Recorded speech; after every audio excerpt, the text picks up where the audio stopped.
Kwamba mnamo tarehe 25 mwezi wa 4 mwaka 2025 majira ya saa 2:10 za asubuhi huko eneo la Igawa kata ya Rugerere wilaya ya Mbarali mkoa wa Mbeya, kwenye barabara kuu ya Mbeya Njombe, gari lenye namba za usajili namba T511 EKM aina ya Higer basi kampuni ya High Express iliyokuwa ikiendeshwa na dereva ambaye anaitwa jina la Bosco Mwamira mwenye umri wa miaka 52.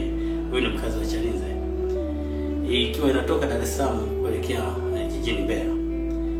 Iligongana na gari lingine lenye namba za usajili BAR 9256 ZM aina ya FAO kampuni ya AM Motors ya nchini Zambia, iliyokuwa ikitokea nchini Zambia ikiwa imebeba kopa, madini haya mzigo wa kopa, ikiendeshwa na dereva anaitwa Dani Kachesa mwenye umri wa miaka 61.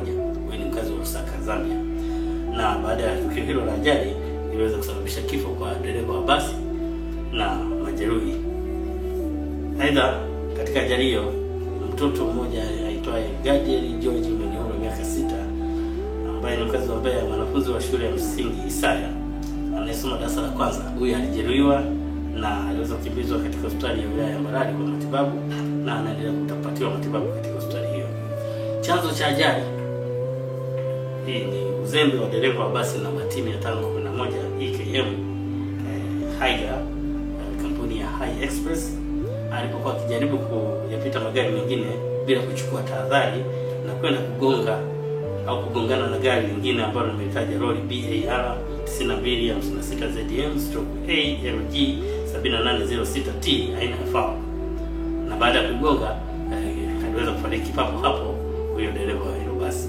Kwa jeshi la polisi mkoa wa Mbeya linatoa wito kwa madereva wote kuwa makini barabarani, kufuata na kuzingatia sheria za usalama barabarani pamoja na alama na michoro iliyowekwa ili kuepuka ajali zinazoweza kuepukika kama hii ambayo imetokea. Hakikisha umesubscribe, comment, like na kushare. Mseto Media, we connect everywhere.